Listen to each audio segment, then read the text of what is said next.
राधे राधे भक्तों दोस्तों, मैं हूँ दीक्षा और भक्ति बाई दीक्षा चैनल में आप सभी का बहुत स्वागत करती हूँ। दोस्तों, आज मैं आपको राधा रानी जी की एक ऐसी लीला कथा सुनाने जा रही हूँ जिसे सुन कर के आपको बहुत अच्छा लगेगा। तो दोस्तों, ये मेरे एक सब्सक्राइबर हैं, उन्होंने मुझे ये लीला कथा भेजी। उन्होंने कहा कि दीदी, कुछ टाइम पहले आपने एक वीडियो में बताया था कि राधा राधा नाम का जप करो। उन्होंने कहा ये बहुत पहले मैंने सुना था आपकी ही वीडियो में, लेकिन उसके बाद मैं मोबाइल में, टीवी वग़ैरह में जो है हमेशा सुनती रहती हूँ कि भगवान का नाम जपो, भगवान का नाम जपो, राधा रानी का नाम जपो। तो उन्होंने कहा कि मैंने सोचा इस चीज़ को लेकर के कि मेरे क्या मैं जपूँगी तो क्या सच में मेरी चीज़ें सही होंगी?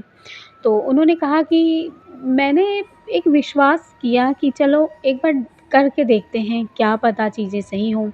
तो दोस्तों, आज की मेरी सब्सक्राइबर हैं, उन्होंने जो मुझे भेजा है कहानी, उनका नाम है अनन्या शर्मा।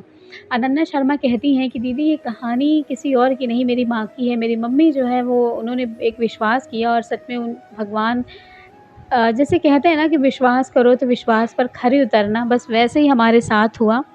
तो अनन्या कहती हैं कि मैं बहुत छोटी हूँ सबसे अपने घर में, और मेरे भैया हैं, मेरे 2 भाई हैं और 2 भाई हैं, मैं सबसे छोटी हूँ। मेरे पापा नहीं हैं और मेरे पापा जो है पहले एक्स आर्मी में थे, अब वो इस दुनिया में ही नहीं हैं, क्योंकि उसी के दौरान उनको बहुत ज़्यादा प्रॉब्लम हो गई थी। तो जो पेंशन वग़ैरह मेरी मम्मी को मिलती थी, तो पता नहीं किसी वजह से किसी ने मतलब गलत-सलत करवा दिया कि अब वो इस दुनिया में ही नहीं है, तो पेंशन हमारी मम्मी की बंद हो गई। तो पेंशन बंद होने की वजह से ना बहुत ज़्यादा हमें प्रॉब्लम का सामना करना पड़ा। भैया भी उसी पेंशन की वजह से, हमारी पढ़ाई चल रही थी, उसी पेंशन की वजह से भैया पढ़ रहे थे, तो इसलिए भैया का भी पढ़ना बंद हो गया।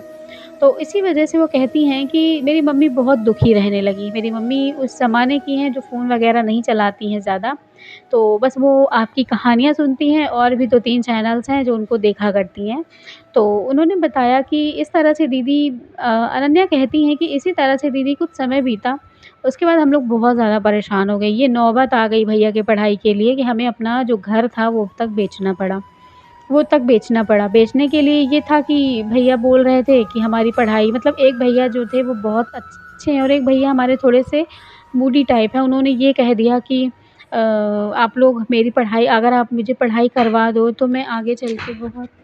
उसके बाद अनन्या कहती हैं कि भैया ने कह दिया कि अगर मुझे घर बेचकर आप पढ़ा सकते हो, तो मैं कल को घर खरीद दूँगा आप सबके लिए, शादी कर दूँगा। बहुत सारी ऐसी चीज़ें जो हैं वो कहने लगे।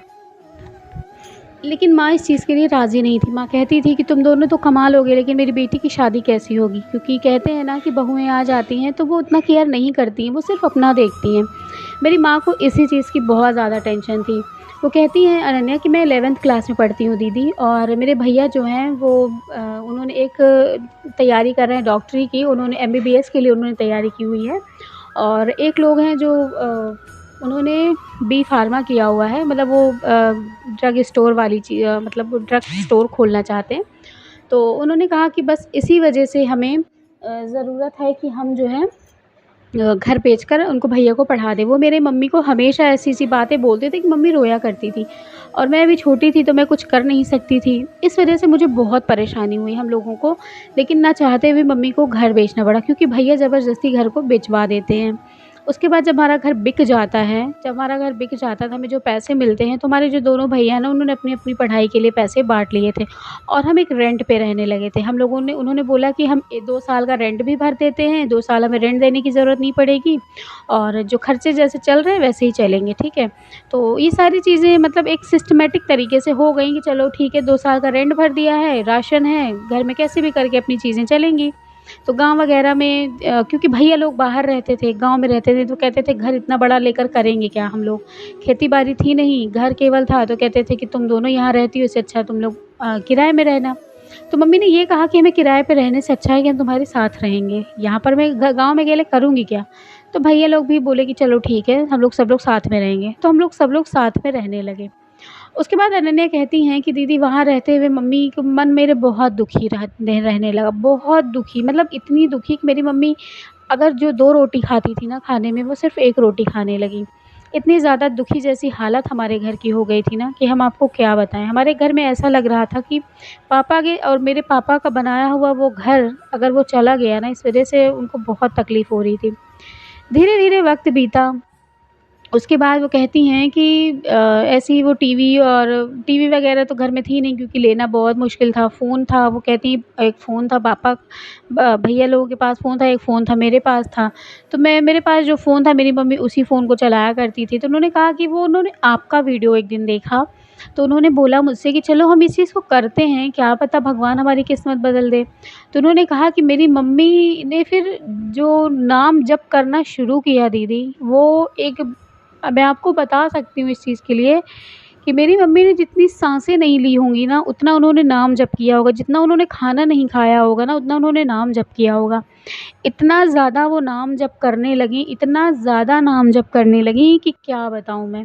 सुबह उठती वो, क्योंकि काम तो वही कर लेती थी, बहुत ज़्यादा काम भी नहीं होता था घर में, और कौन-सी सफाई दूसरों के घर में, हम रेंट पे रहते थे, हम अपने घर में हो तो कोना-कोना साफ़ करो। रेंट में हम एक जगह रहते थे, एक जगह खाना बनाना, तो हम क्या साफ़ करेंगे उसमें। इसीलिए मैं थोड़ा-सा जो काम होता था वो मैं कर लेती थी। मेरी पढ़ाई भी 11th में, वो कहती हैं कि जब मैं आई ना तो मेरी पढ़ाई भी बंद हो चुकी थी उस टाइम पर। फिर हम लोगों ने सोच लिया कि अब हम जो है काम नहीं करना है तो कोई बात नहीं, पढ़ाई नहीं है भैया पढ़ लेंगे तो मुझे तो पढ़ा ही देंगे। वो यही सोच में रह गईं। उसके बाद फिर उनकी मम्मी ने नाम जप करना शुरू किया। वो कहती हैं दीदी मेरी मम्मी ने लगातार मेरी मम्मी ने 1.5 साल नाम जप किया, और इसी दौरान मेरी मम्मी इतनी बीमार हुईं कि मैं आपको क्या बताऊँ। डॉक्टर्स आकर बोलते थे कि इनसे बोलो कि ज़्यादा पूजा पाठ वग़ैरह ना करें। राधा हमारे पास उतने भी पैसे नहीं थे कि हम राधा रानी को खरीद कर ले आएँ।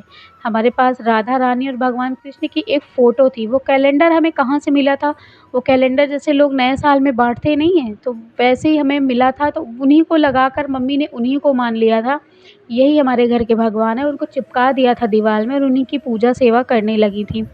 करते-करते ऐसा दिन आया ना कि मैं मुझसे वो कहती हैं कि मैं आपको बता नहीं सकती दीदी कि एक ऐसा दिन हमारी ज़िंदगी में आया जिससे हमारी ज़िंदगी ही ख़राब हो गई। उन्होंने कहा कि राधा नाम जप करते-करते 1.5 साल हो गए थे, लेकिन एक दिन अचानक से मेरी मम्मी को तबीयत बहुत ख़राब हुई, तो उनको पीलिया हो गया था। शरीर उनकी मतलब वो कुछ खाती-पीती भी ठीक से नहीं थी। डॉक्टर को दिखाया, डॉक्टर ने बोला पीलिया हो गया। पीलिया के दौरान ही मेरी मम्मी इस दुनिया में छोड़कर चली गईं। जब अनन्या ने ये बात बताई ना तो मैं बहुत दुखी हुई। किसी की माँ का चले जाना बहुत बड़ी बात होती है। दुनिया में हमें सब कुछ मिल जाता है दोस्तों, लेकिन दोबारा माँ नहीं मिलती हैं। तो इसीलिए वो छोड़कर चली गई। अनन्या कहती हैं कि मैं तो अनाथ हो गई दीदी, मुझे तो लगा ही नहीं कि मेरे कोई हैं। मेरे दोनों भैया वो बाहर रहने लगे, वो अपनी ज़िंदगी जीने लगे। मेरी घर में मैं सिर्फ़ अकेली, भैया शाम को आते, बोलते कि चलो कोई बात नहीं, वो खाना लेकर आते। खाना जो जो रहता मैं बना देती, नहीं होता तो वो बाहर से लेकर आते। इसी तरह से मैं ये सोचने लगी कि राधा नाम जप करने से मेरे घर में फ़ायदा क्या हुआ? क्या हुआ उनका नाम जप करने से? मेरे साथ तो कोई अच्छाई नहीं हुई। मेरी माँ मुझे छोड़कर चली गई, मेरे भैया दोनों वो भी स्ट्रगल ही कर रहे हैं, वो संघर्ष वाली ज़िंदगी ही जी रहे हैं। वो एक टाइम खा रहे हैं तो एक टाइम नहीं खा रहे हैं, इस तरह की ज़िंदगी जी रहे हैं।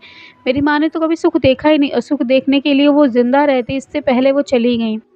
उसके बाद कहते हैं ना कि भगवान के घर देर है अंधेर नहीं। एक दिन उनके घर का भी सितारा चमका, उनके घर में भी खुशियों ने दस्तक दी, और उनके जो भाई थे ना उसकी नौकरी लग जाती है दोस्तों। वो बहुत ही एक अच्छे पद के मतलब एक बहुत अच्छे सर्जन बन जाते हैं उनके भैया। और वो कहती हैं कि मेरे भैया एक बहुत अच्छे सर्जन बन गए, और जो मेरे एक भैया थे ना उन्हें जो है ड्रग डिपार्टमेंट में नौकरी मिल गई। दोनों भैया को 6-6 महीने के अंदर ही नौकरियां मिल गई।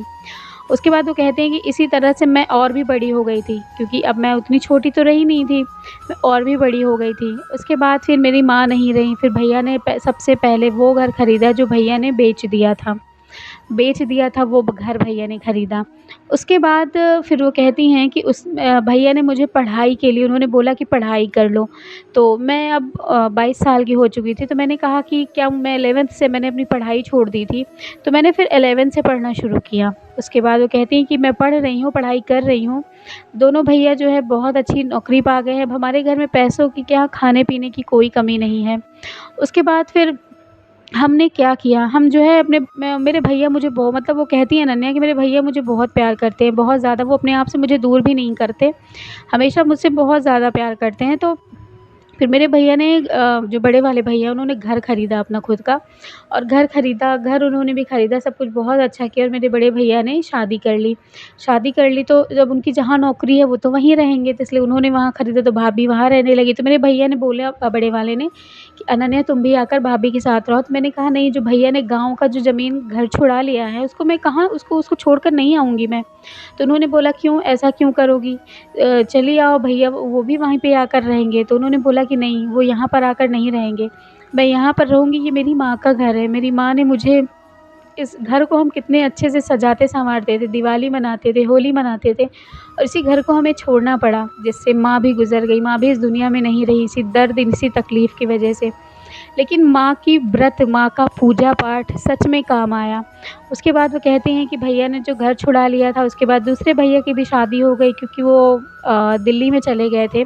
तो उन्होंने ये भी बताया कि गंगाराम हॉस्पिटल है ना, उसमें ही वो सर्जन हैं इस टाइम पर, और वो वहीं पर दिल्ली में ही उन्होंने भी अपना घर खरीद लिया, और वो भी वहीं पर रह रहे हैं, और वो वहीं पर रहते हैं, और मैं बची। मेरे भैया ने मुझे ये कहा कि तुम अकेले क्या करोगी? तुम भी चलो शहर में रहो, अच्छी ज़िंदगी जियो, क्यों गाँव में रहोगी? लेकिन वो कहती हैं अनन्या कि मैं दीदी शहर नहीं आई, क्योंकि मेरे पापा का सच में बहुत बड़ा घर है, मेरा बहुत सुंदर घर है, और मैं वहीं पर रहने लगी। फिर मैं अब उन्होंने, मेरे भैया ने बोला कि ठीक है, ये पापा का घर तुम्हारे नाम हो गया।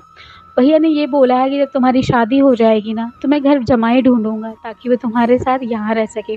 भैया ने कहा कि ये घर मैं नहीं लूँगा, ये घर अगर तुम इतना प्यार से अगर इस घर को सजा रही हो, तो ये तुम ही रखो। क्योंकि मैं पढ़ाई वग़ैरह करती थी, तो मैं अभी इस टाइम पर, उन्होंने बोला कि आके मेरे साथ रहो, तो मैं दिल्ली में ही आकर रह रही हूँ।